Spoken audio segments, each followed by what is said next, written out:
أعوذ بالله من الشيطان الرجيم. بسم الله الرحمن الرحيم. يعتذرون إليكم إذا رجعتم إليهم قل لا تعتذروا لن نؤمن لكم قد نبأنا الله من أخباركم وسيرى الله عملكم ورسوله ثم تردون إلى عالم الغيب والشهادة فينبئكم بما كنتم تعملون. سيحلفون بالله لكم إذا انقلبتم إليهم لتعرضوا عنهم فأعرضوا عنهم إنهم رجس ومأواهم جهنم جزاء بما كانوا يكسبون. يحلفون لكم لترضوا عنهم فإن ترضوا عنهم فإن الله لا يرضى عن القوم الفاسقين. الأعراب أشد كفرا ونفاقا وأجدر ألا يعلموا حدود ما أنزل الله على رسوله والله عليم حكيم. ومن الأعراب من يتخذ ما ينفق مغرما ويتربص بكم الدوائر عليهم دائرة السوء والله سميع عليم. ومن الأعراب من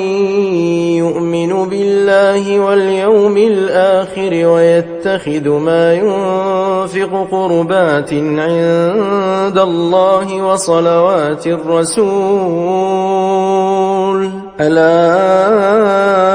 إنها قربة لهم سيدخلهم الله في رحمته إن الله غفور رحيم.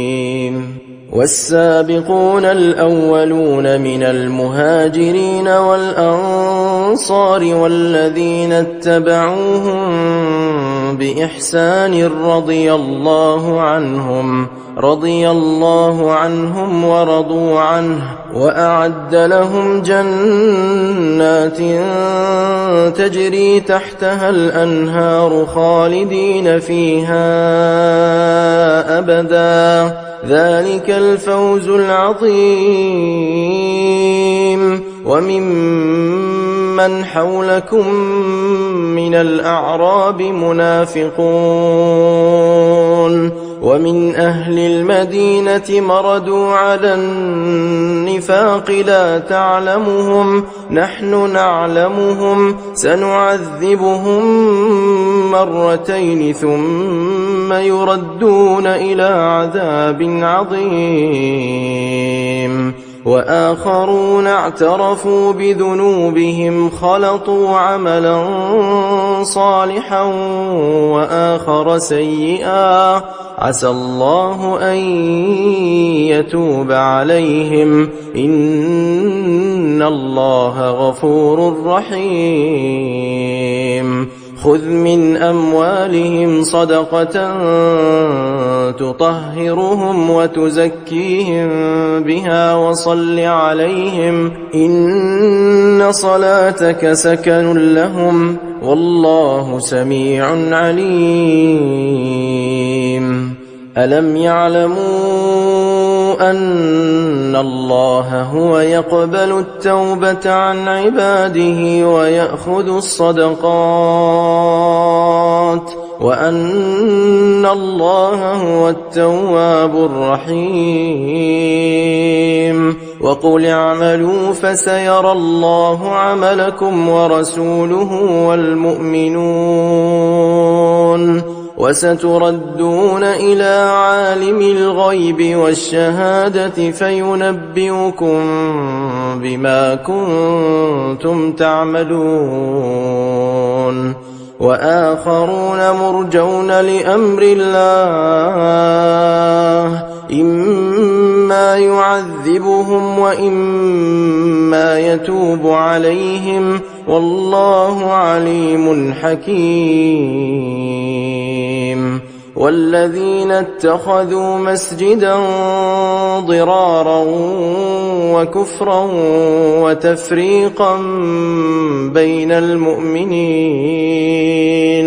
وتفريقا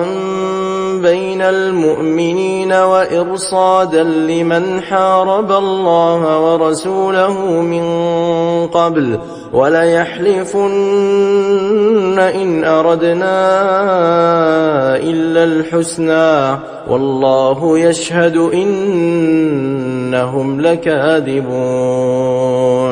لا تقم فيه أبدا لمسجد أسس على التقوى من أول يوم أحق أن تقوم فيه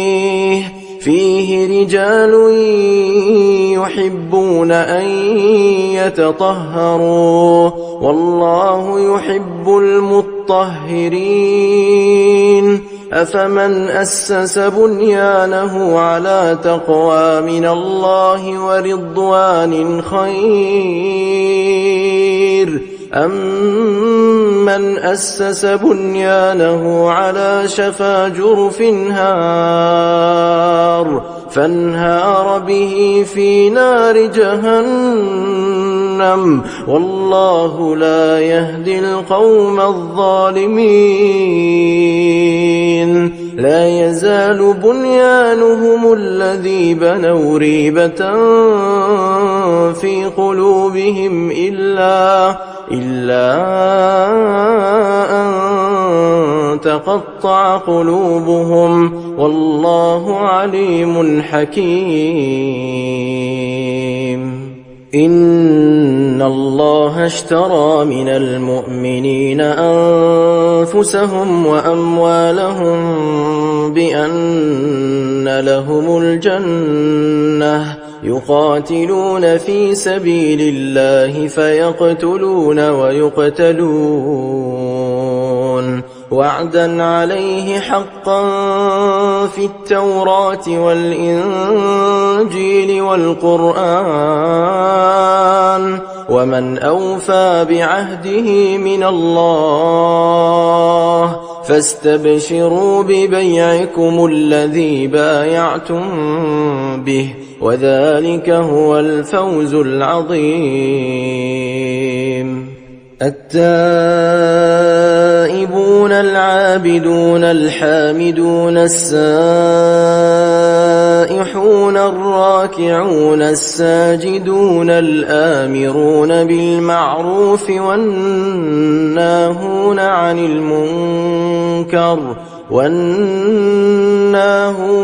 المنكر والحافظون لحدود الله وبشر المؤمنين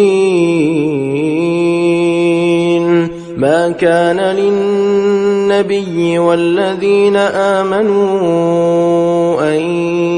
يستغفروا للمشركين ولو كانوا أولي قربى من بعد ما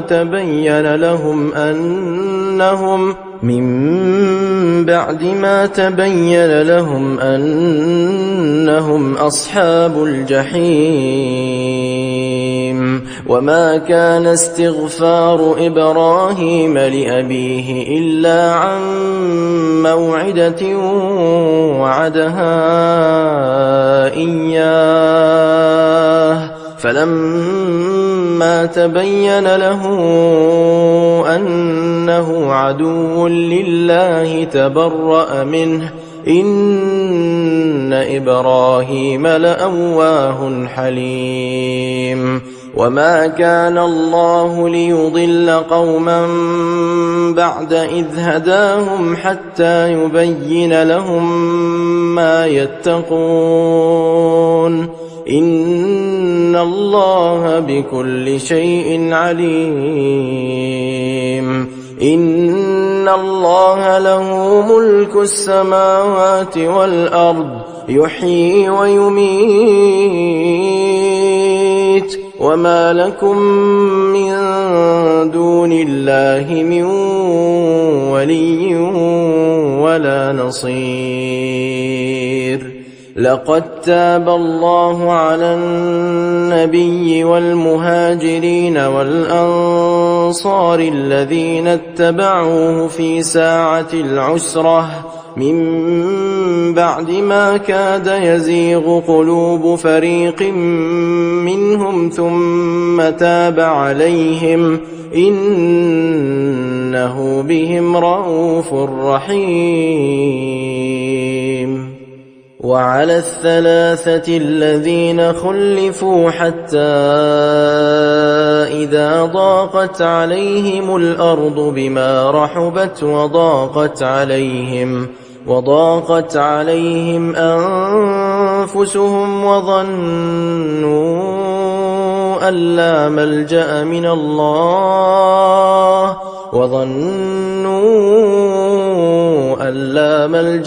الله إلا إليه ثم تاب عليهم ليتوبوا إن الله هو التواب الرحيم يا أيها الذين آمنوا اتقوا الله وكونوا مع الصادقين ما كان لأهل المدينة ومن حولهم من الأعراب أن يتخلفوا عن رسول الله ولا يرغبوا بأنفسهم عن نفسه ذلك بأنهم لا يصيبهم ظمأ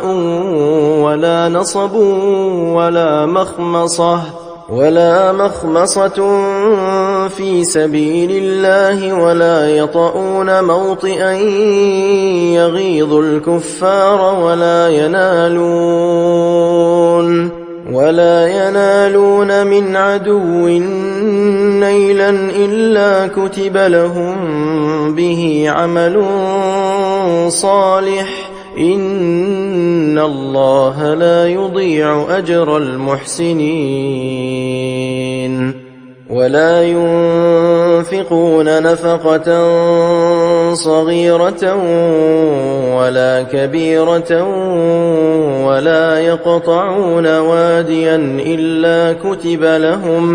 إلا كتب لهم ليجزيهم الله أحسن ما كانوا يعملون وما كان المؤمنون لينفروا كافة فلولا نفر من كل فرقة منهم طائفة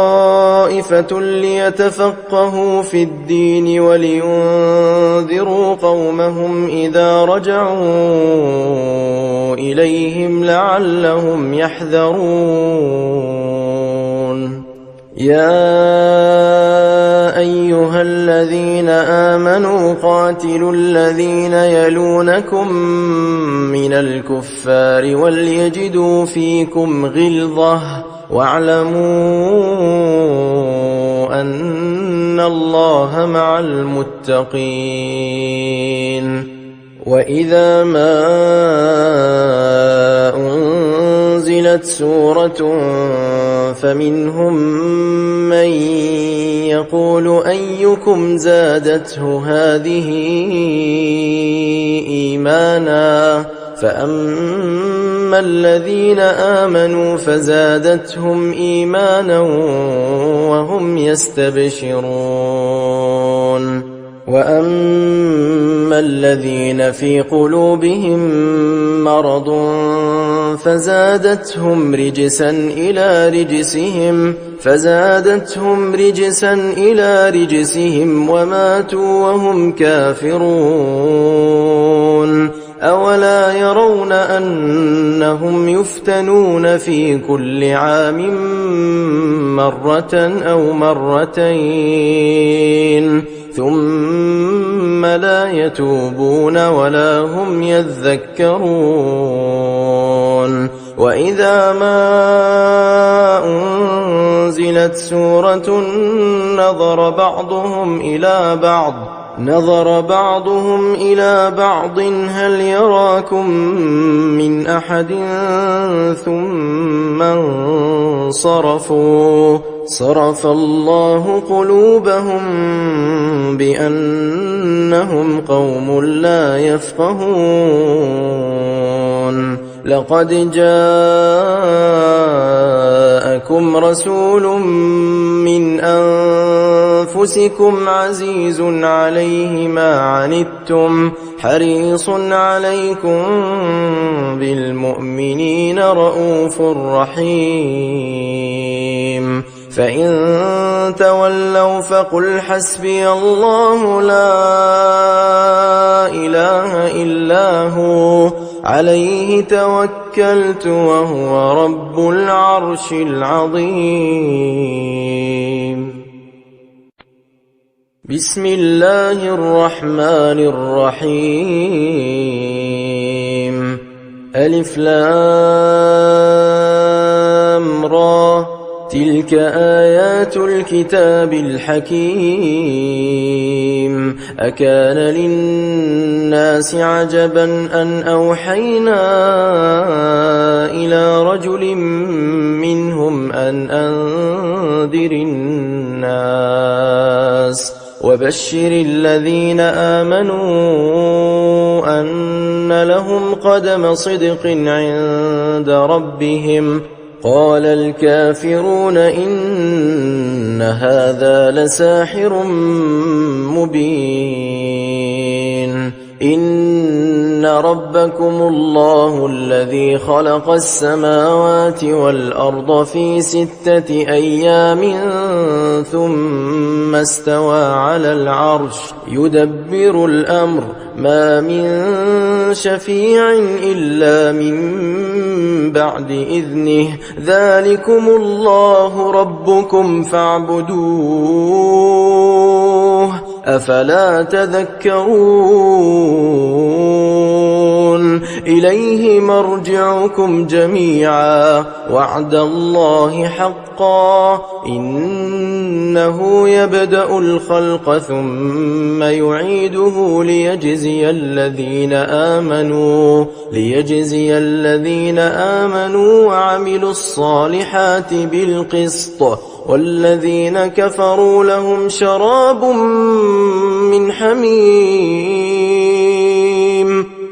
شراب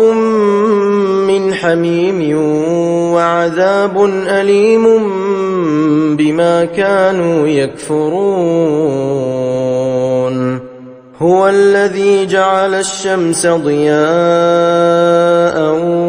والقمر نورا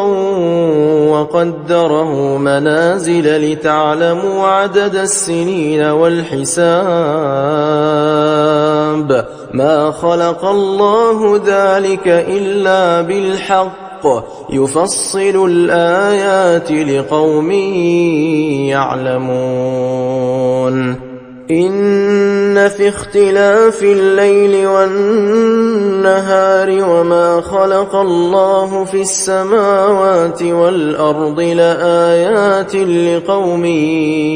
يتقون إن الذين لا يرجون لقاءنا ورضوا بالحياة الدنيا واطمأنوا بها والذين هم عن آياتنا غافلون أولئك مأواهم النار بما كانوا يكسبون إن الذين آمنوا وعملوا الصالحات يهديهم ربهم بإيمانهم تجري من تحتهم الأنهار في جنات النعيم دعواهم فيها سبحانك اللهم وتحيتهم فيها سلام وآخر دعواهم أن الحمد لله رب العالمين. ولو يعجل الله للناس الشر استعجالهم بالخير لقضي إليهم أجلهم فنذر الذين لا يرجون لقاءنا في طغيانهم يعمهون. وإذا مس الإنسان الضر دعانا لجنبه أو قاعدا أو قائما فلما كشفنا عنه ضره مر كأن لم يدعنا إلى ضر مسه كذلك زين للمسرفين ما كانوا يعملون. ولقد أهلكنا القرون من قبلكم لما ظلموا وجاءتهم رسلهم بالبينات وما كانوا ليؤمنوا كذلك نجزي القوم المجرمين. ثم جعلناكم خلائف في الأرض من بعدهم لننظر كيف تعملون. وإذا تتلى عليهم آياتنا بينات قال الذين لا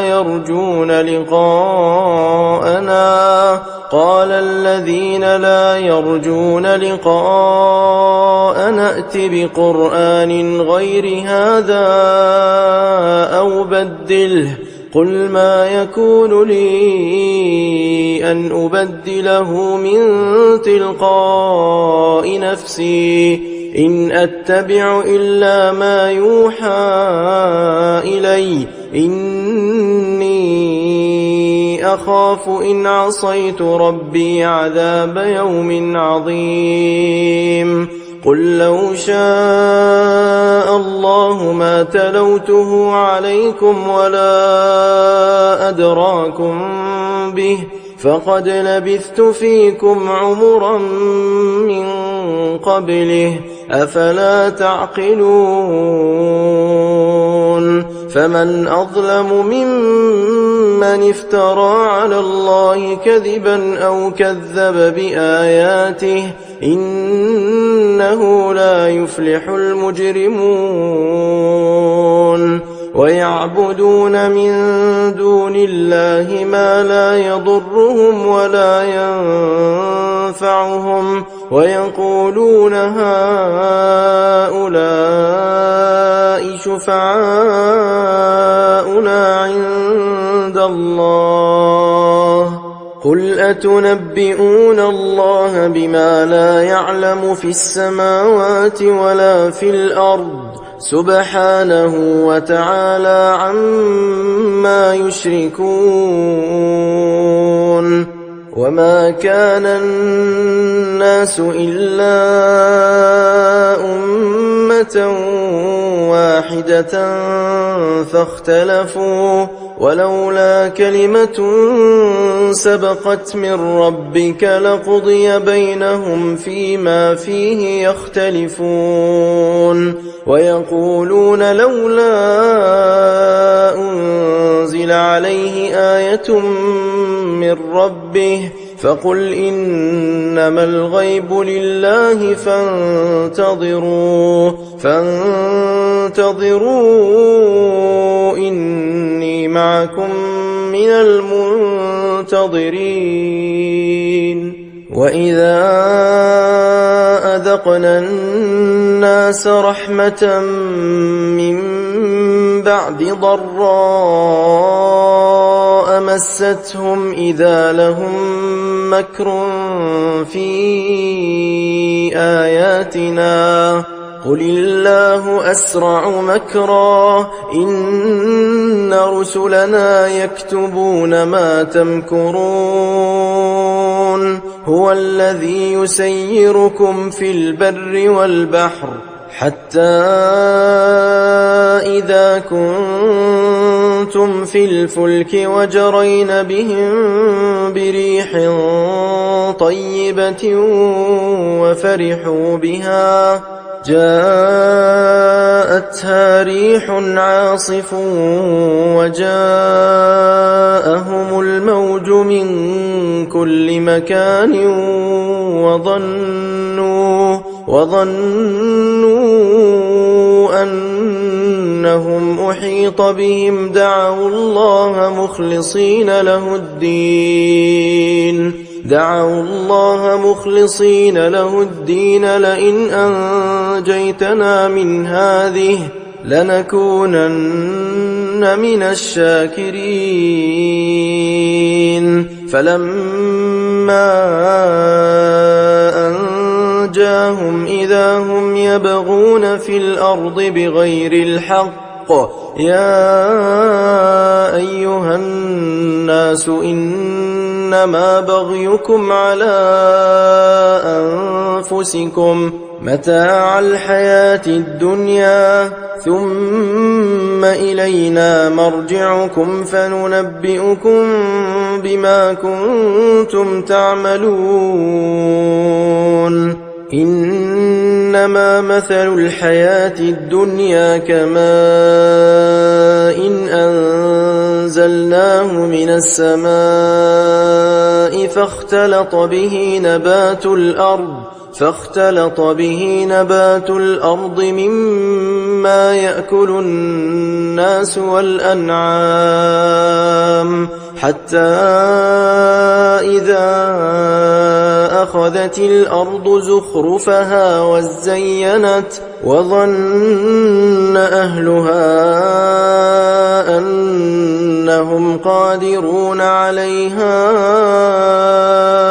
أتاها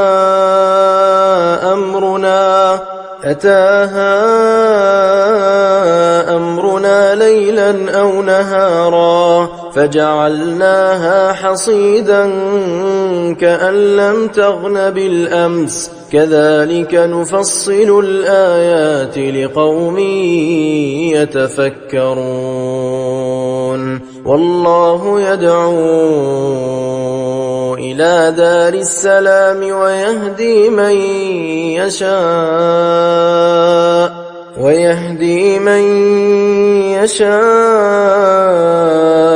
إلى صراط مستقيم للذين أحسنوا الحسنى وزيادة ولا يرهق وجوههم قتر ولا ذلة أولئك أصحاب الجنة هم فيها خالدون والذين كسبوا السيئات جزاء سيئة بمثلها وترهقهم ذلة ما لهم من الله من عاصم كأنما أغشيت وجوههم قطعا من الليل مظلما أولئك أصحاب النار هم فيها خالدون ويوم نحشرهم جميعا ثم نقول للذين أشركوا مكانكم أنتم وشركاؤكم فزيلنا بينهم وقال شركاؤهم ما كنتم إيانا تعبدون فكفى بالله شهيدا بيننا وبينكم إن كنا عن عبادتكم لغافلين هنالك تبلو كل نفس ما أسلفت وردوا إلى إلى الله مولاهم الحق وضل عنهم ما كانوا يفترون قل من يرزقكم من السماء والأرض أم من يملك السمع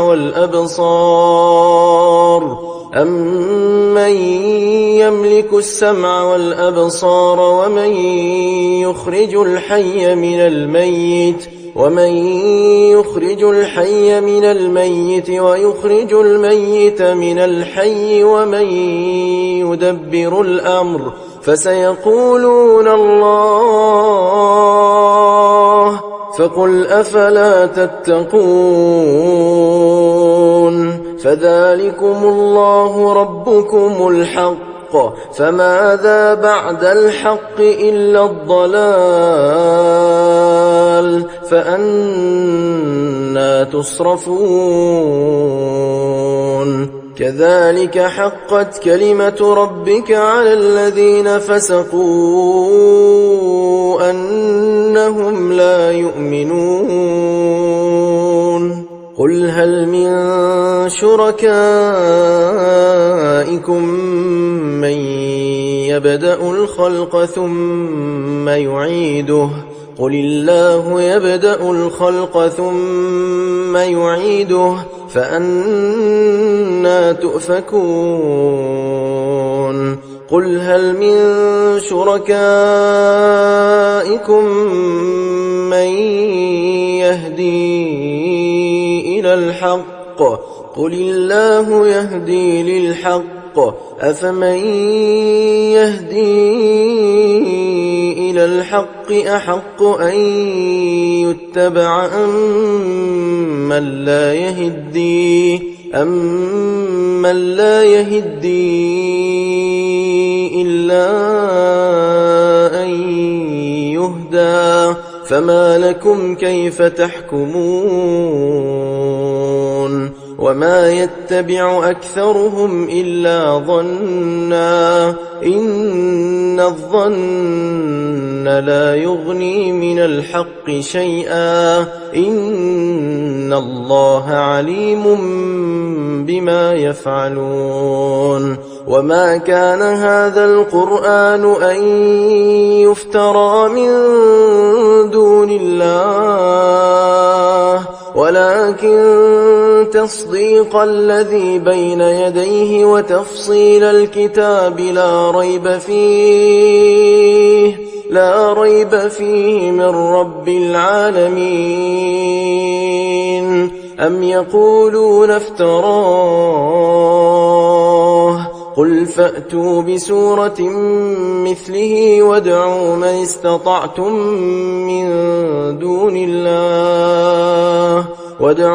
استطعتم من دون الله إن كنتم صادقين بل كذبوا بما لم يحيطوا بعلمه ولما يأتهم تأويله كذلك كذب الذين من قبلهم فانظر كيف كان عاقبة الظالمين ومنهم من يؤمن به ومنهم من لا يؤمن به وربك أعلم بالمفسدين وإن كذبوك فقل لي عملي ولكم عملكم أنتم بريئون مما أعمل وأنا بريء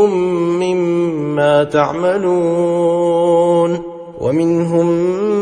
من يستمعون إليك أفأنت تسمع الصم ولو كانوا لا يعقلون ومنهم من ينظر إليك أفأنت تهدي العمي ولو كانوا لا يبصرون إن الله لا يظلم الناس شيئا ولكن الناس أنفسهم يظلمون ويوم يحشرهم كأن لم يلبثوا إلا ساعة من النهار يتعارفون بينهم قد خسر الذين كذبوا بلقاء الله وما كانوا مهتدين وإما نرينك بعض الذي نعدهم أو نتوفينك فإلينا مرجعهم ثم الله شهيد على ما يفعلون ولكل أمة رسول فإذا جاء رسولهم قضي بينهم بالقسط وهم لا يظلمون ويقولون متى هذا الوعد إن كنتم صادقين قل لا أملك لنفسي ضرا ولا نفعا إلا ما شاء الله لكل أمة أجل إذا جاء أجلهم فلا يستأخرون ساعة ولا يستقدمون قل أرأيتم إن أتاكم عذابه بياتا أو نهارا ماذا يستعجل منه المجرمون أثم إذا ما وقع آمنتم به الآن وقد كنتم به تستعجلون ثم قيل للذين ظلموا ذوقوا عذاب الخلد هل تجزون إلا بما كنتم تكسبون ويستنبئونك أحق هو قل إي وربي إنه لحق وما أنتم بمعجزين ولو أن لكل نفس ظلمت ما في الأرض لافتدت به وأسروا الندامة لما رأوا العذاب وقضي بينهم بالقسط وهم لا يظلمون ألا إن لله ما في السماوات والأرض ألا إن وعد الله حق ولكن أكثرهم لا يعلمون هو يحيي ويميت وإليه ترجعون يا أيها الناس قد جاءتكم موعظة من ربكم وشفاء لما في الصدور وهدى ورحمة للمؤمنين قل بفضل الله وبرحمته فبذلك فليفرحوا هو خير مما يجمعون قل أرأيتم ما أنزل الله لكم من رزق فجعلتم منه حراما وحلالا قل الله أذن لكم أم على الله تفترون وما ظن الذين يفترون على الله الكذب يوم القيامة إن الله لذو فضل على الناس ولكن أكثرهم لا يشكرون وما تكون في شأن وما تتلو منه من قرآن ولا تعملون من عمل إلا كنا عليكم شهودا إذ تفيضون فيه وما يعزب عن ربك من مثقال ذرة في الأرض ولا في السماء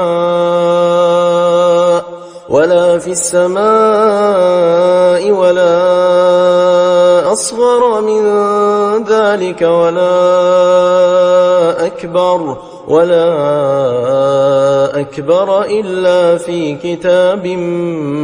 مبين ألا إن أولياء الله لا خوف عليهم ولا هم يحزنون الذين آمنوا وكانوا يتقون لهم البشرى في الحياة الدنيا وفي الآخرة لا تبديل لكلمات الله ذلك هو الفوز العظيم ولا يحزنك قولهم إن العزة لله جميعا هو السميع العليم ألا إن لله من في السماوات ومن في الأرض وما يتبع الذين يدعون من دون الله شركاء إن يتبعون إلا الظن وإن هم إلا يخرصون هو الذي جعل لكم الليل لتسكنوا فيه والنهار مبصرا إن في ذلك لآيات لقوم يسمعون قالوا اتخذ الله ولدا سبحانه هو الغني له ما في السماوات وما في الأرض إن عندكم من سلطان بهذا أتقولون على الله ما لا تعلمون قل إن الذين يفترون على الله الكذب لا يفلحون متاع في الدنيا ثم إلينا مرجعهم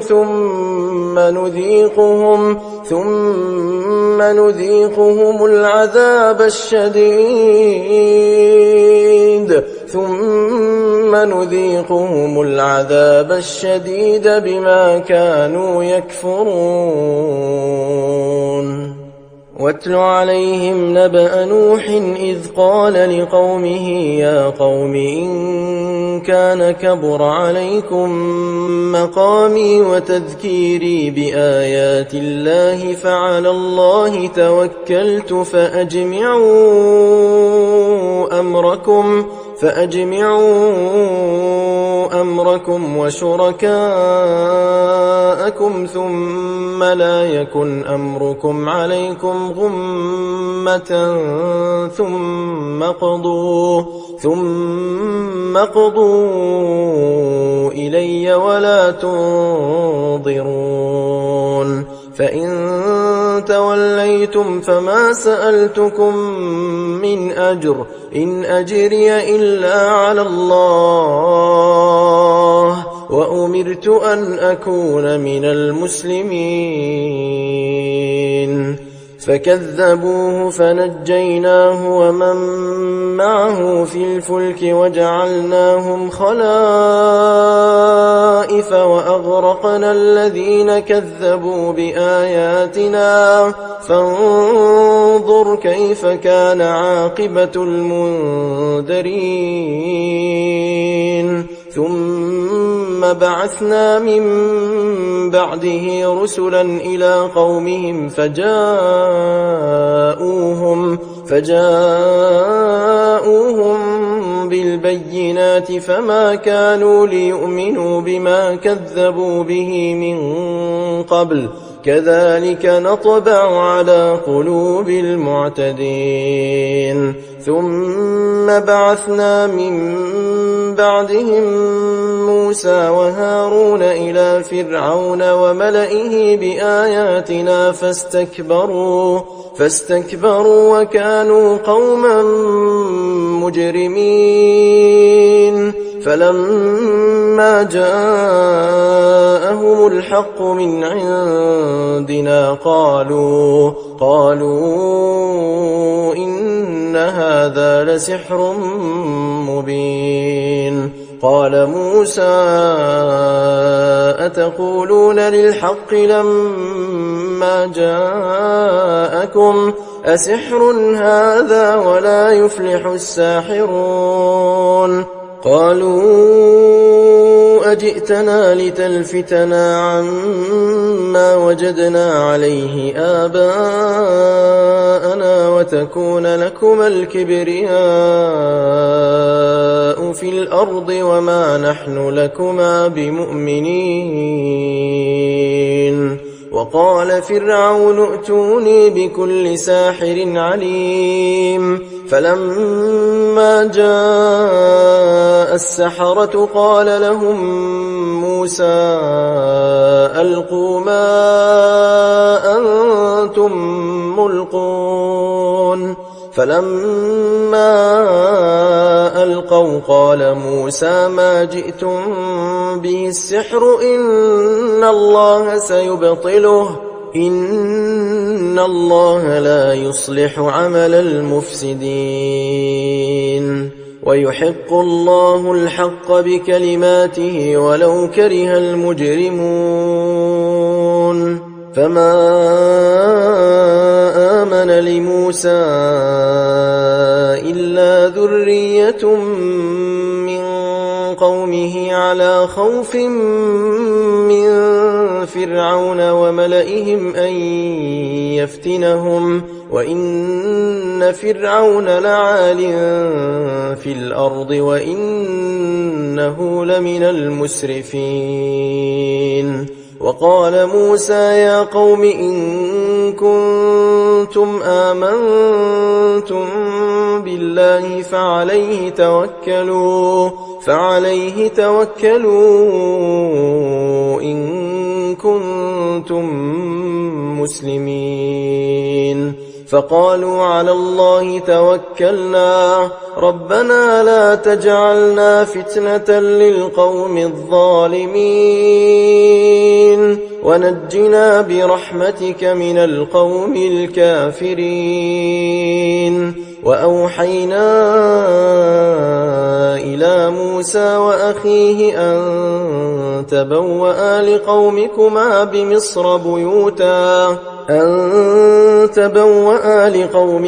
بمصر بيوتا واجعلوا بيوتكم قبلة وأقيموا الصلاة وبشر المؤمنين وقال موسى ربنا إنك آتيت فرعون وملأه زينة وأموالا في الحياة الدنيا ربنا ليضلوا عن سبيلك ربنا اطمس على أموالهم واشدد على قلوبهم فلا يؤمنوا حتى يروا العذاب الأليم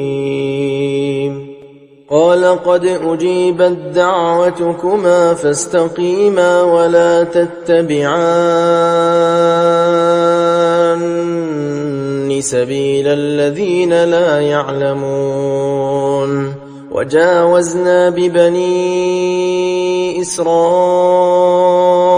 البحر فأتبعهم فرعون وجنوده بغيا وعدوا حتى إذا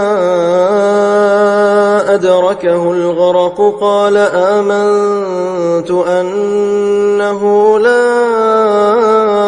إله إلا الذي آمنت به بنو إسرائيل وأنا من المسلمين. الآن وقد عصيت قبل وكنت من المفسدين. فاليوم ننجيك ببدنك لتكون لمن خلفك آية وإن كثيرا من الناس عن آياتنا لغافلون. ولقد بوأنا بني إسرائيل مبوأ صدق ورزقناهم من الطيبات فما اختلفوا حتى جاءهم العلم إن ربك يقضي بينهم يوم القيامة فيما كانوا فيه يختلفون. فإن كنت في شك مما أنزلنا إليك فاسأل الذين يقرؤون الكتاب من قبلك لقد جاءك الحق من ربك فلا تكونن من الممترين. ولا تكونن من الذين كذبوا بآيات الله فتكون من الخاسرين. إن الذين حقت عليهم كلمة ربك لا يؤمنون ولو جاءتهم كل آية حتى يروا العذاب الأليم. فلولا كانت قرية آمنت فنفعها إيمانها إلا قوم يونس لما آمنوا كشفنا عنهم عذاب الخزي في الحياة الدنيا ومتعناهم إلى حين. ولو شاء ربك لآمن من في الأرض كلهم جميعا أفأنت تكره الناس حتى يكونوا مؤمنين. وما كان لنفس أن تؤمن إلا بإذن الله ويجعل الرجس على الذين لا يعقلون. قل انظروا ماذا في السماوات والأرض وما تغني الآيات والنذر عن قوم لا يؤمنون. فهل ينتظرون إلا مثل أيام الذين خلوا من قبلهم قل فانتظروا إني معكم من المنتظرين. ثم ننجي رسلنا والذين آمنوا كذلك حقا علينا ننجي المؤمنين. قل يا أيها الناس إن كنتم في شك من ديني فلا أعبد الذين تعبدون من دون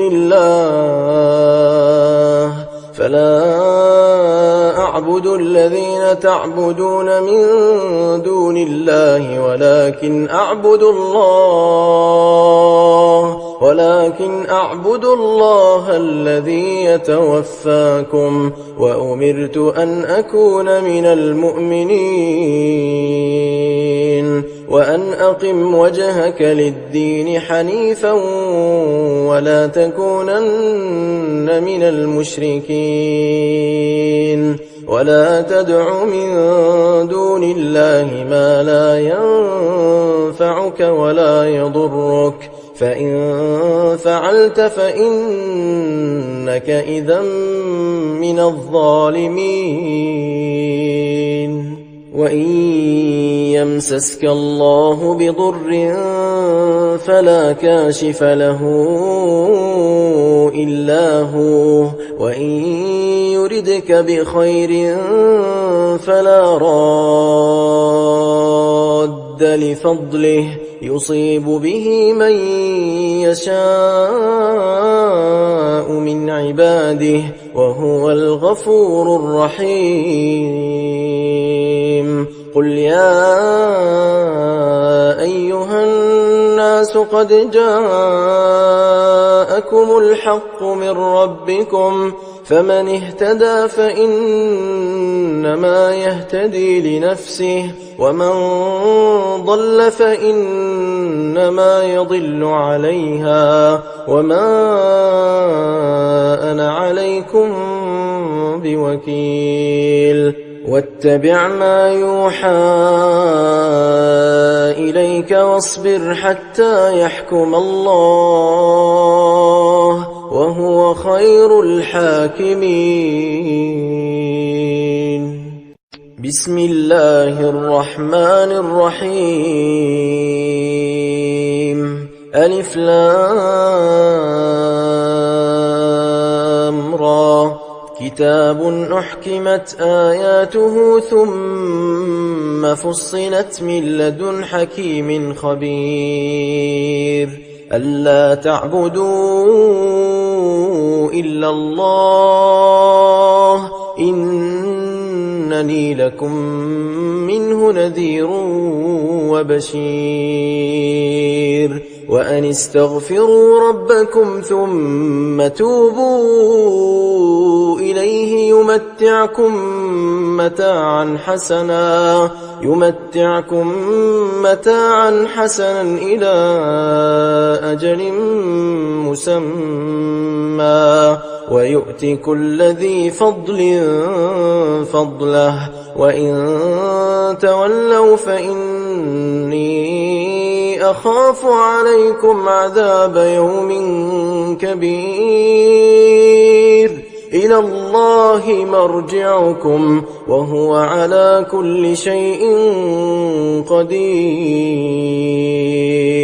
ألا إنهم يثنون صدورهم ليستخفوا منه ألا حين يستغشون ثيابهم يعلم ما يسرون وما يعلنون إنه عليم بذات الصدور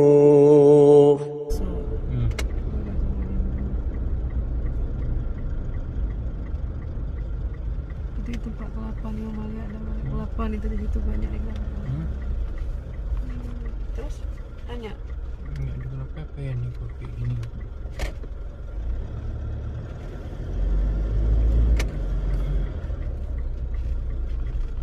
jangan beres nih kopi